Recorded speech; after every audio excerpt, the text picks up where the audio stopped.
പഴനിയിൽ അമ്മയുടെ വഴിപാട് ഏൽപ്പിക്കാൻ വേണ്ടി വന്നതാ. എനിക്ക് പിന്നെ പഴനി ഒന്ന് ചുറ്റിക്കറങ്ങി വെച്ച് വരാം. പഴനി കേരളത്തിൽ നിന്ന് നല്ല ദൂരം ഉണ്ട് കേട്ടോ. കേരളത്തിൻ്റെ പുറത്തേക്ക് ആദ്യമായിട്ടാണ് വന്നെ. പിന്നെ അവിടെ ചെന്നപ്പോഴത്തേക്കും ചുറ്റുമുള്ള കാഴ്ചയൊക്കെ കണ്ട് അവിടെ നിൽക്കേണ്ടി വന്നു. കുറേ നേരം അങ്ങനെ നിന്ന് കഴിഞ്ഞപ്പോഴത്തേക്ക് സ്ട്രീറ്റിൽ കൊണ്ട് നടക്കാൻ തുടങ്ങി. അപ്പോഴത്തേക്കും ഒരു പാവം ചേച്ചി ക്ഷീണിച്ചിരിക്കുന്നു പേരയ്ക്ക വയ്ക്കാൻ. പിന്നെ ഞങ്ങളൊന്നും നോക്കില്ല, 1 കിലോ പേരയ്ക്ക അങ്ങോട്ട് ഓർഡർ ചെയ്ത് വാങ്ങിച്ചേച്ച്. പിന്നെ ഒരു കുതിരവണ്ടിയെ കണ്ടു, പിന്നെ ഒരു കുതിരവണ്ടീനെ കണ്ടു, പിന്നെ ഒരു ചിപ്സ് കടേനെയും കണ്ടു. പിന്നെ നിങ്ങളൊരു കാര്യം ശ്രദ്ധിക്കണം, ഇവിടെ തട്ടിപ്പുണ്ട്, തട്ടിപ്പില്ലാത്ത ആൾക്കാരും ഉണ്ട്. ചിപ്സൊക്കെ ഞാൻ മൈൻഡ് ചെയ്ത് പോയിട്ടോ.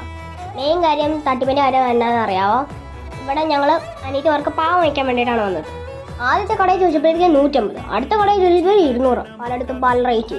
അപ്പം ഞങ്ങളെല്ലാം നോക്കി വെച്ചേച്ചും പിറ്റേ ദിവസം പോയി വാങ്ങിച്ചിട്ട് ഏറ്റവും കുറവുള്ള 150 കേട്ടോ. പിന്നെ ക്ഷീണിച്ചപ്പോൾ പോയി ഞാൻ തേടിയ ഗോളിസോഡ കിട്ടി. ഗോളിസോഡ വാങ്ങിച്ച് അങ്ങോട്ട് കുടിച്ചേച്ച്.